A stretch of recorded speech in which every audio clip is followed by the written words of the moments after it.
तो दोस्तों आज मैं गाशियाकुटा एनीमे के एपिसोड 5, 6, 7 और 8 को एक्सप्लेन करने जा रहा हूं। तो चलिए बिना किसी देरी के अपनी आज की वीडियो को स्टार्ट करते हैं। एपिसोड की शुरुआत ज़ांका से होती है जो कि देखता है कि यहाँ रूडो की वेलकम पार्टी चल रही होती है, लेकिन रूडो यहाँ काफी ज्यादा उदास बैठा होता है। रियो बताती है कि पिछले मिशन में उसकी पावर आउट ऑफ कंट्रोल हो गई थी, जिस वजह से एक सपोर्टर की जान जा सकती थी। साथ ही रियो ज़ांका को ये भी बताती है कि जिस मॉन्स्टर से वो फाइट की थी उसके अंदर एक वाइटल इंस्ट्रूमेंट था। ये चीज बिल्कुल भी सेंस नहीं बनाती है और इसलिए उसने ये काम हायर अप्स के लिए छोड़ दिया है। और फिर तभी हम रूडो को देख पाते हैं जिसके पास गिरिस आकर उसे चेयर अप करता है। बताता है कि जिस बंदे की उसने जान बचाई है उसका नाम फोलो है। वो काफी ज्यादा कमजोर है पर तब भी वो ट्रैश मॉन्स्टर्स को ठिकाने लगाना चाहता है। और क्योंकि रूडो ने उसकी जान बचाई और साथ ही वो उसकी इज्जत भी करता है तो इसलिए रूडो को यहाँ गिरिस थैंक्स कहता है, क्योंकि ज्यादातर लोगों की नजर में सपोर्टर्स की कोई इज्जत नहीं है। रूडो बताता है कि वो रेक्टो का बदला लेने के लिए वापस स्पेयर जल्द से जल्द पहुंचना चाहता है, पर अभी वो इतना ताकतवर नहीं कि सबसे मुकाबला कर सके। ये सुन गिरिस कहता है कि उसे अपना बदला बुलाकर पहले अपने बारे में थोड़ा सोचना चाहिए। वो उससे पूछता है कि वो आखिर क्या करना चाहता है, जिस पर रूडो थोड़ा सोचने लगता है और जवाब नहीं दे पाता। लेकिन तभी यहाँ पर इंजन आ जाता है। वो यहाँ रूडो को चेयर करता है, बताता है कि आखिर उसकी वेलकम पार्टी है तो उसे एंजॉय करना चाहिए। साथ ही रियो और ज़ांका भी उसे ज्वाइन करते हैं। और फिर यहाँ पर गॉब नाम के बंदे की एंट्री होती है जो कि ग्रेफिटी करना पसंद करता है और अपने पसंद के बीच में वो किसी को भी नहीं आने देना चाहता, क्योंकि उसे जो काम पसंद है उसे वो करने में मजा आता है और कोई भी उसे इस काम को करने से नहीं रोकता। वो यहाँ दीवार पर अपनी ग्रेफिटी करता है और सबको ही वो काफी ज्यादा पसंद आती है। और फिर सीन कट होकर एक जैबर नाम के बंदे पे आता है जिसने उन लोगों को पकड़ लिया था जिनसे रूडो पहली मर्तबा यहाँ आने पर मिला था।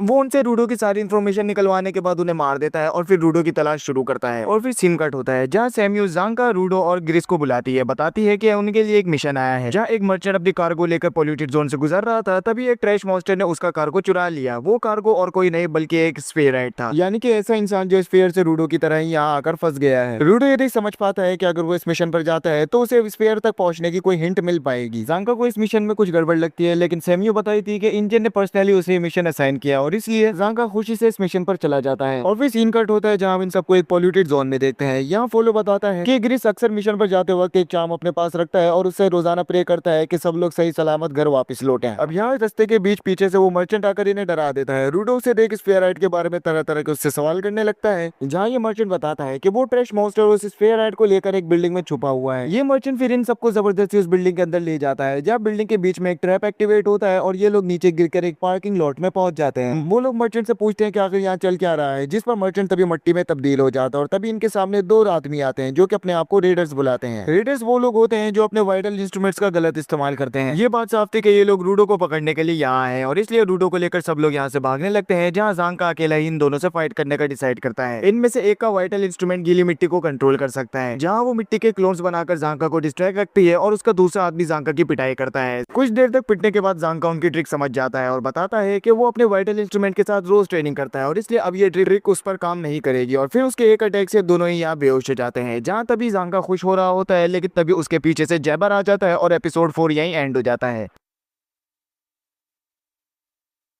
फिफ्थ एपिसोड की शुरुआत में हमें रूडो और बाकी सपोर्टर्स नजर आते हैं। यहाँ इन लोगों को एक एग्जिट मिल जाता है जहाँ से 3 सपोर्टर्स पहले निकल जाते हैं और बाकी 3 यहाँ मिलकर ज़ांका का इंतजार करने लगते हैं, लेकिन ज़ांका की जगह इनके सामने जैबर आ जाता है। जैबर आते ही उस एग्जिट को डिस्ट्रॉय कर देता है और रूडो को देख एक्साइटेड भी हो जाता है। बताता है कि वो इस पूरे पार्किंग लॉट में रूडो को ढूंढ रहा था जहाँ वो एक क्लीनर से टकराया और उससे फाइट करी। रूडो और बाकी सब फौरन समझ जाते हैं कि जिस क्लीनर की वो बात कर रहा है वो ज़ांका था। वो उससे ज़ांका के बारे में पूछते हैं, जिस पर जैबर बताता है कि वो अभी तो जिंदा है, पर क्योंकि फाइट के दौरान उसने उसे पॉइजन कर दिया था इसलिए वो भी हिलने की हालत में बिल्कुल नहीं है। जैबर फिर यह अपना वाइटल इंस्ट्रूमेंट के सामने निकालता है जो कि होते हैं क्लॉज। ग्रिस और फोलो ये देख रूडो को प्रोटेक्ट करते हैं और साथ ही जैबर पर अटैक भी करते हैं, लेकिन जैबर उनके हर एक अटैक को डॉज करता है और साथ ही वो अपने क्लॉज को यहाँ ग्रिस के पेट में घुसा देता है। रूडो ये देख शौक होता है जहाँ उसे रेक्टो की याद आती है, क्योंकि रेक्टो की भी जान उसके सामने ही ली गई थी और वो कुछ नहीं कर पाया था और अब भी वो कुछ भी नहीं कर पा रहा है। अब यहाँ हमें रूडो का एक फ्लैशबैक देखने के लिए मिलता है। वो काफी छोटा होता है और अभी हाल ही में उसे वो ग्लव्स मिले हैं, लेकिन वो अपने एंगर को कंट्रोल नहीं कर पा रहा है, जिस वजह से गुस्से में वो अपना सर दीवार में पीट रहा होता है, क्योंकि रेक्टो ने उसे दूसरे लोगों से फाइट करने से मना किया होता है। रेक्टो ये देख उसे आकर रोकता है, जहाँ रूडो बताता है कि वो नहीं जानता कि वो इतना गुस्से में क्यों है, जिस पर रेक्टो कहता है कि उसके पास कोई ऐसी चीज नहीं जिसे करना वो पसंद करता हो और इसलिए वो रूडो को बाहर लेकर निकलता है ताकि वो देख सके कि रूडो को क्या करना पसंद है। वो उसके साथ खेलता है और बहुत सा टाइम स्पेंड करता है और उसे बहुत सारी चीजें भी सिखाता है। और इसी दौरान रूडो यहाँ एक अमीर आदमी को अपना कचरा का डस्टबिन में डालता हुआ देखता है। जब वो उस कचरे को चेक करता है तो उसमें से एक खिलौने का सर निकलता है। ये देख वो रोने लगता है क्योंकि अभी भी इस खिलौने के अंदर जान बाकी है है और इसलिए वो उनके कचरे को जमा करना ही अपनी हॉबी बना लेता है, जिन्हें ठीक करके वो किसी न किसी काम में जरूर इस्तेमाल करेगा। और फिर सीन प्रेजेंट टाइम में आता है जहाँ जेबर ने ग्रिस के पेट में अपना चाकू दे मारा था, तभी उसके बैग से एक चार्म निकलकर उस रूडो के हाथ में चला जाता है। ये वही चार्म है जिसे ग्रिस अक्सर प्रे करता है कि ये लोग हर बैटल में जाने के बाद सही सलामत घर वापस लौटे। और क्योंकि रूडो अपने पास्ट को याद कर काफी ज्यादा इमोशनल हो गया था, तो वो इस चार्म को ट्रांसफॉर्म करके एक बड़े से एलियन में तब्दील कर देता है। ये देख जेबर शॉक होता है और हम देख पाते हैं कि ग्रिस भी अभी तक जिंदा था। फोलो उसकी ब्लीडिंग को रोकने की कोशिश करता है और ग्रिस रूडो की पावर फाइनली समझ जाता है कि रूडो अपनी पावर से ऑब्जेक्ट की सोल को अवेकन करता है ताकि उन्हें एक बार फिर से इस्तेमाल किया जा सके। अब यहाँ जेबर और रूडो की फाइट स्टार्ट होती है। जेबर का एक भी अटैक रूडो को हिट नहीं कर पाता और वो जान पाता है कि जो एलियन रूडो ने अपनी पावर से बनाया है वो असल में उसके अटैक्स को रीडायरेक्ट कर देता है। बेसिकली वो उसे टेलीपोर्ट कर रहा होता है तब जब वो रूडो पर अटैक करने की कोशिश करता है। इससे रूडो को काफी बड़ा एडवांटेज मिलता है, जहाँ वो जेबर को मुक्के मार मार कर उसकी काफी बुरी हालत कर देता है। अब यहाँ जेबर फाइनली रूडो के एलियन की पावर समझ गया था। बताता है कि वो उन अटैक्स को डायरेक्ट करता है जो कि जानबूझकर रूडो पर लैंड करने वाले हो, लेकिन क्या हो कि अगर वो इंटेंशनली ऐसा ना करे, जैसे कि वो अपने वाइटल इंस्ट्रूमेंट का इस्तेमाल करके खुद को जख्मी कर लेता है। बताता है कि उसके वाइटल इंस्ट्रूमेंट के अंदर पॉइजन है और इस पॉइजन के दर्द की वजह से वो ठीक से नहीं सोच पाएगा और सिर्फ रूडो पर अटैक ही करेगा, जहाँ वो पागल बन जाएगा और पागलपंती में ही अटैक करेगा। यानी कि कोई भी अटैक उसका इंटेंशनल नहीं होगा क्योंकि वो खुद भी दर्द में होगा। और इसी के साथ वो यहाँ उठकर फाइट शुरू करता है, जिसके बाद 6th एपिसोड यहीं एंड हो जाता है।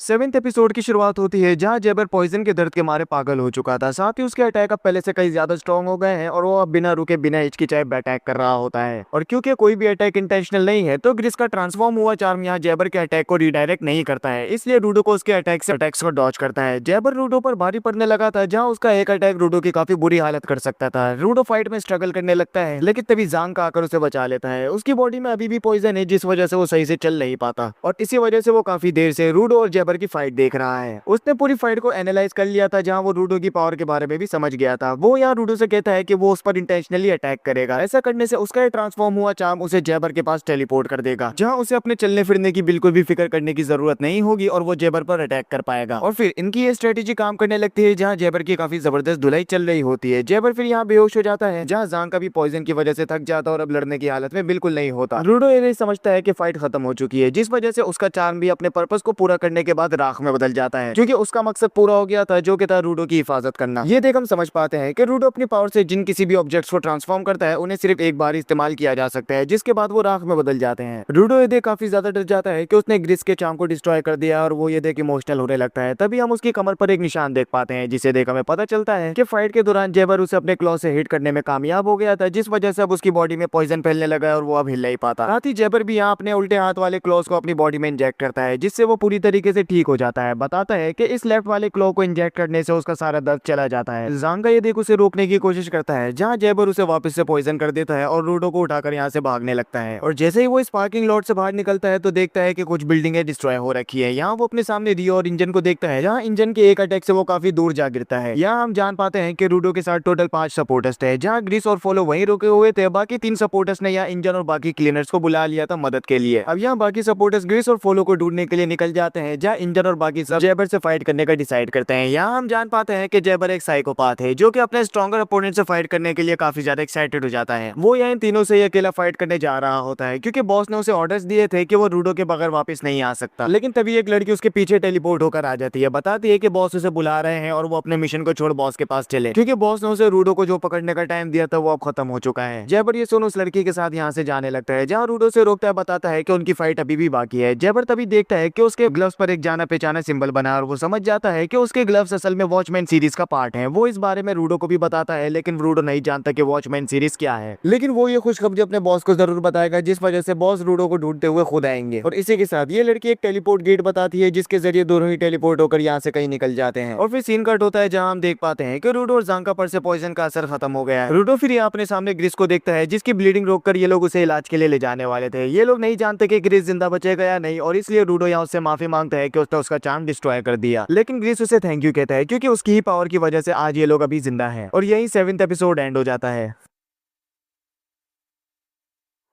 8th एपिसोड की शुरुआत में हम रूडो को हेडक्वार्टर्स में बैठा देखते हैं, जो कि काफी ज्यादा उदास होता है क्योंकि उससे लगता है कि ग्रिस शायद पिछले अटैक की वजह से मर चुका है। लेकिन तभी इंजन रूडो के पास आता है और उसे चेयरअप करता है, बताता है कि इसमें उसकी कोई गलती नहीं थी। वो फिर उसे ग्रिस के पास लेकर पहुंचता है, जिसे जिंदा देख रूडो शॉक हो जाता है। ग्रिस बताता है कि एक आयशा नाम की लड़की है जिसका वाइटल इंस्ट्रूमेंट दूसरों को हील कर सकता है और उसी की वजह से वो यहाँ जिंदा खड़ा है। वो फिर यहाँ रूडो, फोलो और आयशा तीनों को ही थैंक्स कहता है क्योंकि उन तीनों की ही मेहनत की वजह से वो आज यहाँ जिंदा खड़ा है। ये लोग बात कर ही रहे होते हैं कि तभी इनका बॉस यहाँ आता है, जो कि किसी काम से बाहर गया हुआ था। रूडो यहाँ पहली मर्तबा इनके बॉस से मिलता है। बॉस यहाँ रूडो को अपना नाम कॉर्वस बताता है और ये भी कि वो रूडो के बारे में सब कुछ पहले से जानता है, जैसे कि वो क्लीनर्स की टीम को इसलिए ज्वाइन करना चाहता है क्योंकि उसे स्पेयर तक पहुंचने का कोई रास्ता ढूंढना है और जैसे ही वो उस रास्ते को ढूंढ लेगा तो वो क्लीनर्स को छोड़कर वापस अपने रास्ते चला जाएगा। रूडो ये देख शौक होता है और समझता है कि बॉस उसे अब क्लीनर्स की टीम ज्वाइन करने नहीं देगा, लेकिन कॉर्वस कहता है कि क्योंकि उसने यहाँ मौजूद क्लीनर्स के दिल में अपनी जगह बना ली है तो इसलिए उसे इन सबसे कोई प्रॉब्लम नहीं है। वो अपनी मर्जी से क्लीनर्स की टीम ज्वाइन भी कर सकता है और जब चाहे उसे छोड़ भी सकता है। कॉर्वस फिर यहाँ रूडो को अपने ऑफिस में लेकर आता है, जहाँ वो रूडो को क्लीनर्स का यूनिफॉर्म पहनने के लिए देता है। साथ ही वो उसे बताता है कि स्फीयर तक पहुंचने के लिए उसके पास एक हिंट है। स्फीयर और ग्राउंड के दरमियान एक बॉर्डर है जिसे क्रॉस करने वालों की अक्सर जाने चली जाती हैं। पर एक मर्चेंट का कहना है कि वो एक ऐसी औरत को जानता है जो कि ऐसे लोगों को देख चुकी है जो कि बॉर्डर्स को आराम से क्रॉस कर सकते हैं, लेकिन मसला ये है कि वो नो मैंस लैंड में रहती है जहाँ आम इंसान का पहुंचना बहुत ज्यादा मुश्किल है। रूडो इस इन्फॉर्मेशन से समझ पाता है कि उसे उस लड़की की तलाश करनी होगी और इससे वो अगले दिन ही उस लड़की की तलाश के लिए निकलने लगता है। फोलो और इंजन उसे रोकने की कोशिश करते हैं, जहाँ इंजन उसे समझाता है कि अगर वो अकेला नो मैंस लैंड में जाएगा तो वो मर जाएगा और क्योंकि वो मरे ना इसलिए बाकी क्लियर्स भी उसके साथ जाएंगे, जहाँ वो उसकी लड़की ढूंढने में मदद करेंगे। पर अभी ज्यादातर क्लियर्स अपने काम में बिजी हैं क्योंकि रेडर्स आए दिन क्लियर्स से पंगे लेते जा रहे हैं और साथ ही बॉस की इन्फॉर्मेशन के मुताबिक रेडर्स भी स्फीयर के ऊपर रिसर्च करना चाहते हैं, जहाँ वो बॉर्डर्स को क्रॉस करने के रास्ते को ढूंढ रहे हैं। अब जब तक क्लियर्स फ्री नहीं हो जाते तब तक रूडो को यहाँ अपनी पावर्स को कंट्रोल में करना सीखना होता है। रूडो अपनी पावर को एक्टिवेट करना तो सीख गया है पर उसकी वीकनेसेस क्या क्या है उनके बारे में वो नहीं जानता है। अब यह इंजन ट्रेनिंग से पहले रूडो को आराम करने के लिए कहता है, जहाँ वो आराम नहीं कर पाता तो रियो से यहाँ हेडक्वार्टर्स घुमाने लगती है, जहाँ हेडक्वार्टर्स घुमाते वक्त बातों से उसे पता चलता है कि आज तक रूडो ने कभी भी स्वीट्स नहीं खाए और इसलिए वो उसे स्वीट्स खिलाने के लिए इंजन के पास ले जाती है। इंजन बताता है कि ग्राउंड में फसलों को उगाना बहुत मुश्किल है, इसलिए वेंडर्स नाम के कुछ लोग होते हैं जो कि हमारी तरह गिवर्स होते हैं और उनके वाइटल इंस्ट्रूमेंट ज्यादातर खाना बनाने के लिए इस्तेमाल किए जाते हैं और उन्होंने ये स्वीट्स बनाई होती हैं। ग्रीनर स्वीट्स जैसी और भी चीजों को उनसे खरीदते रहते हैं। रूडो को ये स्वीट्स काफी ज्यादा पसंद आती है, लेकिन तभी यह एक डेयर नाम का बच्चा आता है। वो रूडो से सारी की सारी स्वीट्स डिमांड करने लगता है, लेकिन रूडो से एक भी स्वीट्स नहीं देता और उन्हें अपने कमरे में जाकर खाने लगता है। पर ज्यादा स्वीट्स खा लेने की वजह से वो बहुत ज्यादा मोटा हो जाता है और जब जांका उसे देखता है तो डर के मारे बेहोश हो जाता है। लगता है कि कोई एलियन आ गया। वो ऐसे चिल्लाता हुआ यहाँ से भागने लगता है। कुछ दिन गुजर जाते हैं जहाँ रूडो वापस अपने नॉर्मल साइज में आ जाता है। जांका, इंजन और रियो उसकी ट्रेनिंग करने में मदद कर रहे होते हैं और वो यहाँ जान पाते हैं कि रूडो की पावर्स टूटे फूटे ऑब्जेक्ट्स पर ही काम करती है जिन्हें लोग कचरा समझकर फेंक देते हैं। साथ ही रूडो मल्टीपल ऑब्जेक्ट्स को ट्रांसफॉर्म कर सकता है, पर ऐसा करने से उसकी बॉडी से खून निकलने लगता है क्योंकि उसके ग्लव्स यानी कि उसके वाइटल इंस्ट्रूमेंट की क्वालिटी इतनी ज्यादा अच्छी है कि उसकी बॉडी उनकी पावर्स को हैंडल ही नहीं कर पाती। लेकिन तभी इन्हें याद आता है कि क्या इनका वॉचमैन सीरीज से कोई लेना देना हो सकता है, क्योंकि जैबर ने इन्हें बताया था कि ये वॉचमैन सीरीज को बिलोंग करते हैं। और फिर सीन कट होता है जहाँ हम जैबर को उसके बॉस से बात करता देखते हैं। बॉस के पास भी यहाँ वॉचमैन सीरीज का ही एक इंस्ट्रूमेंट होता है और इस इंस्ट्रूमेंट पर लगा सिंबल रूडो के ग्लव पर लगे इंस्ट्रूमेंट के साथ मैच कर रहा होता है और इसी के साथ 8th एपिसोड यही एंड हो जाता है। अब इस एनीमे में आगे क्या होने वाला है वो आपको अगली वीडियो में पता चलेगा। बाकी वीडियो अच्छी लगी हो तो लाइक जरूर कीजिएगा।